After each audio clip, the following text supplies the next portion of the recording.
Hey,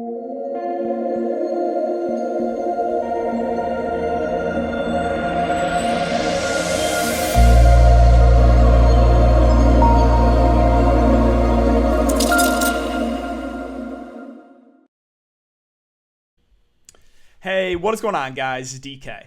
Back at you with another video here to break down the 10-game NBA main slate on Wednesday. Before I get into the video, if you guys are new to the channel, my name's DK. I make daily videos and live stream for NBA and NFL slates on Draftkings, and I'm now making videos for NBA Top Shot as well. Got some good news. I was able to land a pack tonight for NBA Top Shot. If you guys are interested in that, I should have a video up probably in the next day or two opening up that one. So be on the lookout for that video. If you're unable to watch these YouTube videos, I also upload an Apple podcast with a link down below. It's called the DKDFS Show. If you're interested in signing up for premium content, I offer that on patreon.com, an esports package, which includes CSGO, as well as Call of Duty, which is starting back up again Thursday, and then NBA as well. And finally, I want to thank Underdog Fantasy for sponsoring the show. If you guys are not familiar with Underdog Fantasy, they have daily fantasy snake drafts as well as season-long best ball. So if you are a best ball player, Underdog Fantasy is definitely for you. After you sign up and make your first deposit, you can use the code DKDFS. DKDFS, all one word. You'll get a money-back guarantee up to $100. And one more thing before we get into the video, I just really want to thank you guys for all your support. We've been getting a lot of views on the live stream. We had I think close to 350, 400 concurrent views on the live stream. You guys are liking the videos as well, so really do appreciate that. Yeah, the easiest way to support me is just leave a like button on the video, subscribe if you haven't already, and hit the notification bell so you don't upload videos you don't go live. I will be doing a YouTube live stream tomorrow to go over everything and answer all you guys' questions. So, with that out of the way, let's jump into it. Before we talk about players and their prices for this 10-game slate, let's look back at my lineup here from Tuesday. So Tuesday, I went with the game stack of Atlanta and Houston, and it kind of worked out. Houston had an 8-man rotation, so that's the reason I was really high in Kevin Porter Jr. and Victor Oladipo. Is just like, besides those two guys, like, who else is going to score the ball? So Kevin Porter Jr., 34% owned, 46 fantasy points. Victor Oladipo, 33% owned, 45 fantasy points. Now, I did use Talon Horton-Tucker as a contrarian value. There were some other, probably more optimal value plays, guys like Satoransky, who I originally had, but I wanted to get a little bit different. I used a chalk John Collins, right? So John Collins, Oladipo, Kevin Porter Jr. is kind of my stack. I used Kenyon Martin Jr. as well. Might have been a mistake there. I think I could have definitely moved down off of maybe a guy like Quigley to Satoransky and moved up from Martin Jr. Now, I did not expect Quigley to get benched, or not get benched, but he did not play anywhere near what everyone expected. We were all thinking 34, 35 minutes like he has been getting, and he played like 24 minutes. So if Quigley gets his 35 minutes, yeah, he for sure goes for 30 plus. So that was a little bit frustrating. He was also very popular in the high dollar stuff, right? 60% owned. So a little bit tilted there that they just randomly cut his minutes short.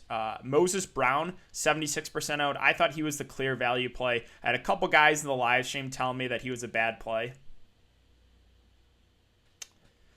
And then Karl-Anthony Towns, I use as my contrarian spend up here.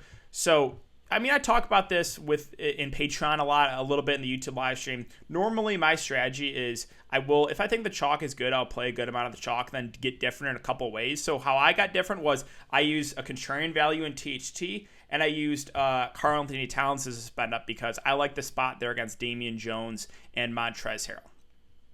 And I use, chalky players, right? John Collins chalk, Moses Brown chalk, Quickly chalk. Martin was a little bit lower owned. The Houston guys are about, 33% owned. So, that's really it for the look back, guys. We'll see. Right now, I'm kind of middle of the pack. If Karl-Anthony Towns can have a big game and THT plays like mid-20s minutes, I might be able to sneak into the cash. But we'll just have to see how it goes. So, that's it for the look back, guys. Hope you guys had a good night, and let's see if we can make some money here for this nice 10-game slate. So I think we only got 4 of the 10 games out right now. Let's see. Yeah, for the 10 out. So we have Brooklyn and the Pacers, a 232.5 over under. The Nets are 3.5 point favorites. Kings and Wizards, a 245.5 over under. The Wizards are 3-point favorites. Hornets and Nuggets, a 231 over under. The Nuggets are 6.5 point favorites. And Clippers Mavs, a 227 over under. The Clippers are 2.5 point favorites. There's a lot of high scoring games on the slate. And we'll start off with one of my favorite, if not my favorite games on the slate, Sacramento versus Washington. The good thing I will say about the amazing thing I'll say about this game is Sacramento runs a super tight rotation, 7-8 man rotation, also no Bagley. So this team looks very appealing in just the best possible spot. And then on the opposite side with Washington, we know where the scoring is coming from, right? It's Westbrook and Beal. So all that being said, this game makes for a perfect stack for tournaments. Now it's going to be popular, definitely, but I am very, very high in this game. So we'll start with De'Aaron Fox at 9.2K. Once again, I think this price will scare some people off. Love the spot. Two of the fastest playing teams, two of the worst defensive teams in the league going up against each other. So I do like Fox at the top. Absolutely love Rashawn Holmes at 6'7". Marvin Bagley went down in the middle of that game. He played 41 minutes. As long as he stays out of foul trouble, Rashawn Holmes should be able to have a big game. So really do look Rashawn Holmes at the top. Barnes, Buddy Hield, I think are perfectly fine as well. These guys are going to have to do a little bit more with no Marvin Bagley. They're both decent options. Now, Halliburton started the second half with no Marvin Bagley. If he starts this game, I think he's actually a pretty decent play in the mid-range. Since coming back from the injury, hasn't been amazing, but the upside is there with him, right? He's got it. So if he does start, I would have some interest in Halliburton in the mid-range. And then Whiteside is currently questionable. If he does play, I would assume he plays the backup 5. We'll see. So maybe Holmes loses a few minutes. Keep an eye on that one. If he doesn't, then it's probably just going to be a Bjelica and Corey Joseph off the bench. And it honestly could be a 7-man rotation. So Bjelica, if there's no Whiteside, he might play a little bit of the backup 5. Maybe he plays close to the 20-minute mark. Again, risky play. And Corey Joseph, not the best point per minute guy. But yeah, those two will for sure play off the bench. But I think they're neither are priorities for me. On the Washington side, again, Westbrook and Beal. As always, I do prefer Russell Westbrook, even with the $1,000, or even though he's over $1,000 more than Bradley Beal. And like I always say, it's because of the peripherals. You guys know this by now if you've been watching my videos with Westbrook and Beal. I will always lean towards Westbrook. Now, there's definitely games where Beal will outscore Westbrook, but he also has a lower floor. So I prefer Westbrook even with the $1,100 premium. Brad Beal at 9.3K I think is a good play. Like I said, you can definitely game stack this game. A little riskier because you won't do as many of the peripheral stats. But like both the Washington guards at the top. Rui, I'll pass. Denny Abidjaz at 4K. Has played 35 and 31 minutes the last couple games. Keep an eye on Bertans is back. Is not in the injury report. Okay. That's what I was looking for. Because he missed, I think he missed that last game, did he not? I thought Bertans missed he missed that Milwaukee game in between. So either way, though, the minutes are trending down on Bertans, up on Abidjaz. So I could see taking a shot there. The centers, I'm just not doing it. I'm just, people try to go to Alex Len, only played 18 minutes. It's literally a roulette wheel where with the Washington centers. And moving on to Toronto and Detroit, the big news we got to keep an eye on is the availability of Pascal Siakam. And he was cleared to practice, so I assume he's going to be able to play. We'll see. If he does play and there's no limitations, I actually think he's a pretty good option at that price. Would prefer him to Lowry. Now, Van Fleet, doubtful, so don't expect him to play. If both Van Fleet and Siakam are out, then it's kind of the same thing with Toronto. It's Lowry at the top, Norman Powell as well, Boucher more of a tournament play, and then that would probably be it. Value, I don't know if I would go there. So keep an eye on that Pascal Siakam news. It is pretty big. Yeah, Boucher's the 7-1. Minutes just fluctuate with him. So it's like, again, strictly a tournament play. If Pascal Siakam plays, I'll probably just avoid him. Norman Powell has been shooting the ball really well. He's a guy that if there's no Siakam is going to be the number 2 on offense and will get a ton of shot attempts up. So yeah, if Siakam's out, I think Powell's a pretty good play there in the mid-range. And that's probably it for me for Toronto. I don't really want to mess with the value. Moving on to Detroit, Jeremy Grant, just more of a contrarian play. Even at this price point, he's he's been a little bit too up and down for me to feel super confident there. Mason Plumlee losing minutes. DeLon Wright has played over 30 in back-to-back games. I think he's kind of a fair play in the mid-range if you land on him. I'm not really interested in Sadiq Bey. Wayne Ellington, Magruder, both questionable. Keep an eye on that as well. Dennis Smith Jr. Isaiah Stewart at 3.9K. He's been playing the backup 5. He should play about 20 to 25 minutes. I think he's an okay value play just because his role is kind of defined, right? We know he's going to get around 20 to 25 minutes.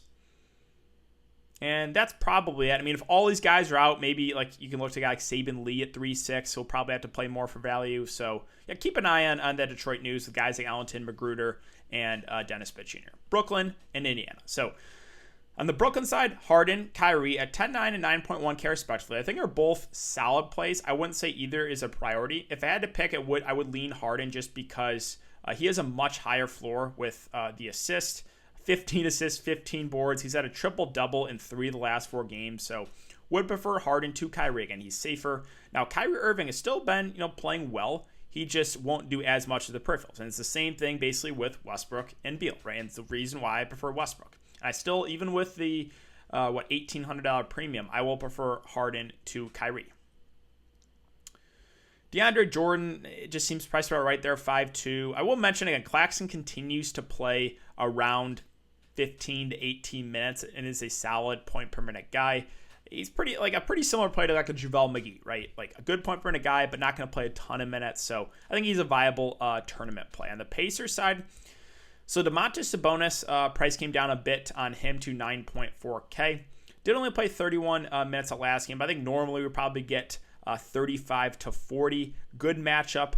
Yes, LeVert is in this offense now, which is a higher usage guy that is now in the offense. So slight hit to him, but the matchup is phenomenal. So I do have interest in Sabonis at the top. With Brogdon and LeVert, I know it's a revenge game for Karis LeVert, but they're taking easy a little bit on his minutes, right? 27, 29. If he's only going to play about 30 minutes, I think he's more of a secondary play. Now, Malcolm Brogdon is just playing more minutes, so that's why I would prefer him to LeVert. I think he plays about 35. So, yeah, would prefer Brogdon to LeVert. Again, love the matchup. That's probably it. Like, Miles Turner's at 5.9K. He'll play about 30 minutes. He's a good shot blocker. He kind of needs one of those games where he has, 5 blocks, right? He had 5 blocks and still only went for 29 fantasy points. So, again, he's an alright GBP play, but nothing I would get to with confidence there. Milwaukee and Philadelphia. So for some reason, they just continue to price Giannis at 11K. I know the matchup's not as good against Washington here against Philly. Philly actually is pretty solid defensively, but I still like Giannis at the top. I think he's one of the safest spend up to the slate.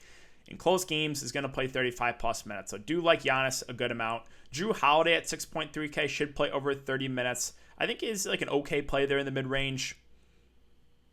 And then the centers are both secondary options for me with Bobby Portis and Brook Lopez. Lopez a little bit safer because of the minutes. Bobby Portis, minutes fluctuate. When he does play over 20, there's probably a good chance he will get there. But again, more of a tournament play because those minutes are never secure. On the Philadelphia side, so still no Joel Embiid. Ben Simmons, Tobias Harris. With their respective prices, I think are both pretty decent options.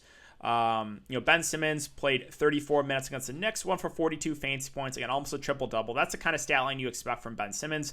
Tobias Harris won for 48 fantasy points. He had a good shooting game. So, when shooting well, Tobias is a guy that can go for 50 plus, but he's not going to do as much of the peripheral stats. So I think Ben Simmons is probably a little bit of the safer play to Tobias Harris, but both look pretty decent at their respective prices. Dwight Howard's still a little bit too pricey for me. Tony Bradley started. Only, what did he play?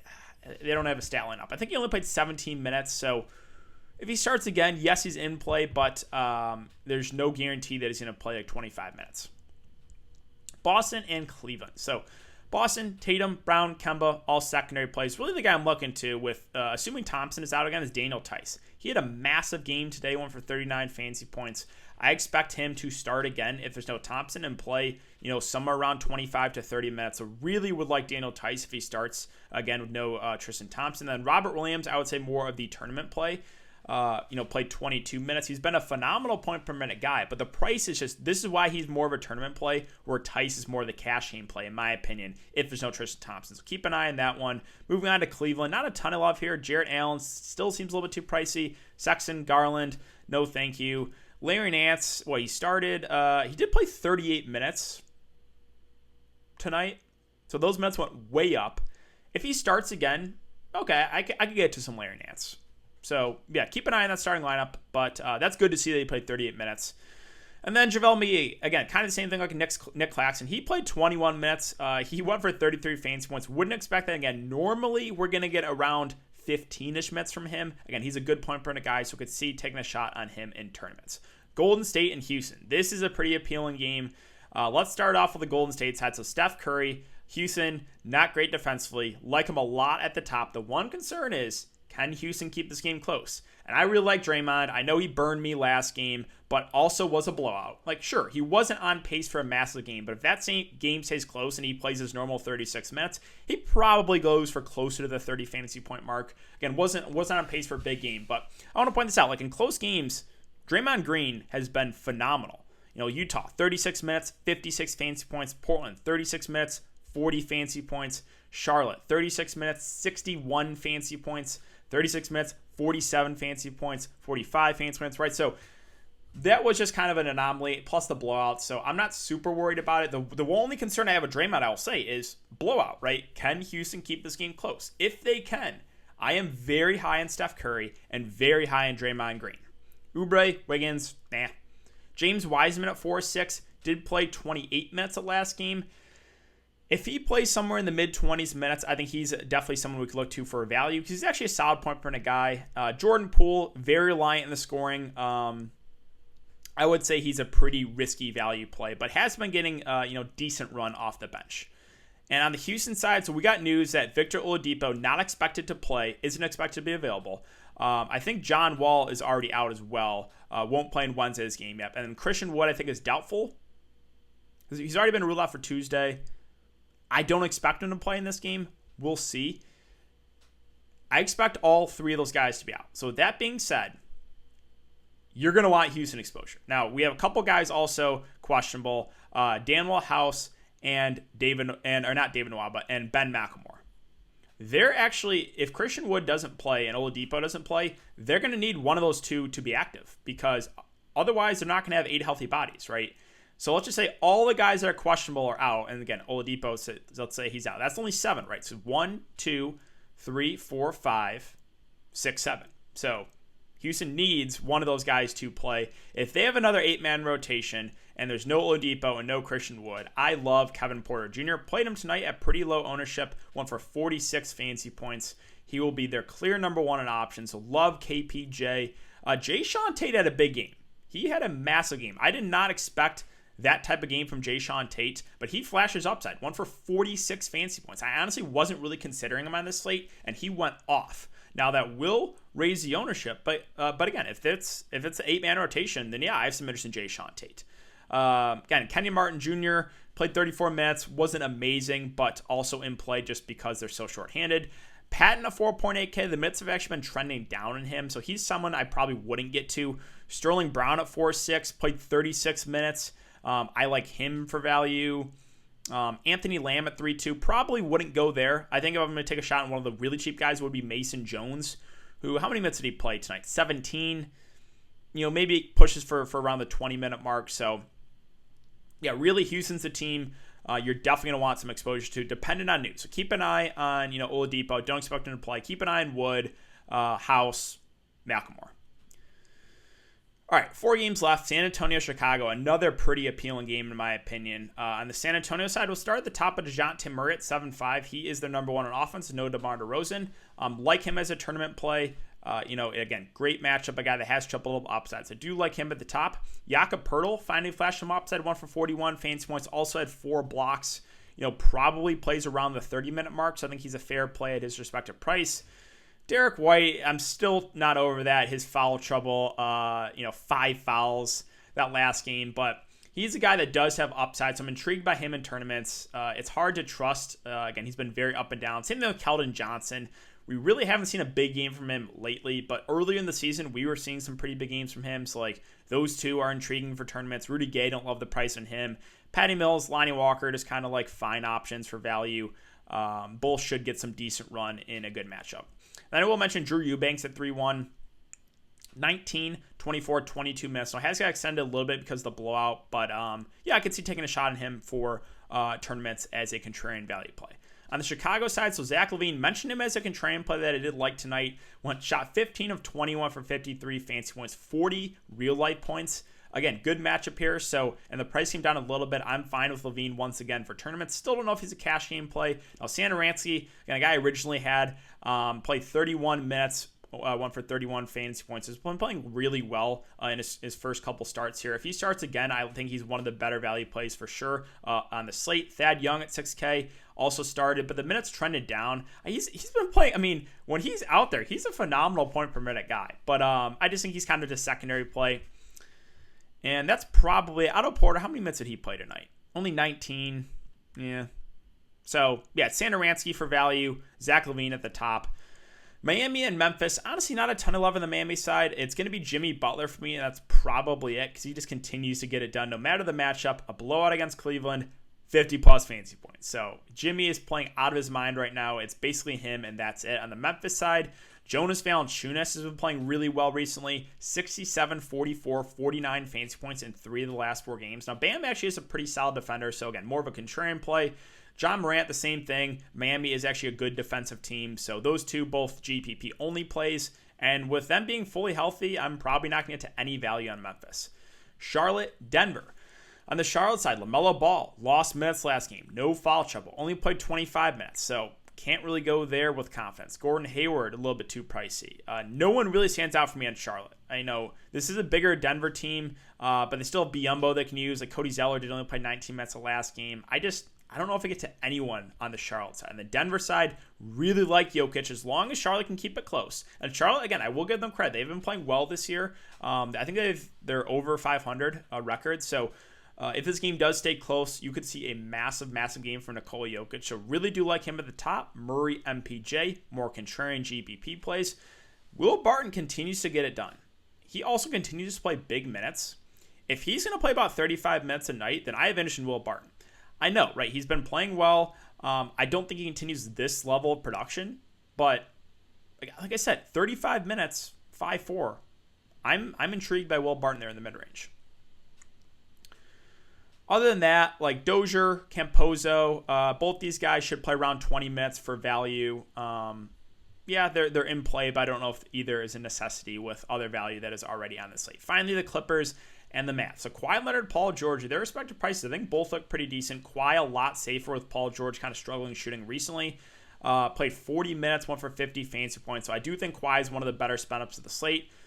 Still no Pat Beverly, so Reggie Jackson should start at point, should play mid-20s, so maybe 30 minutes. So I think, again, fine play in the mid-range. The big news is Serge Ibaka.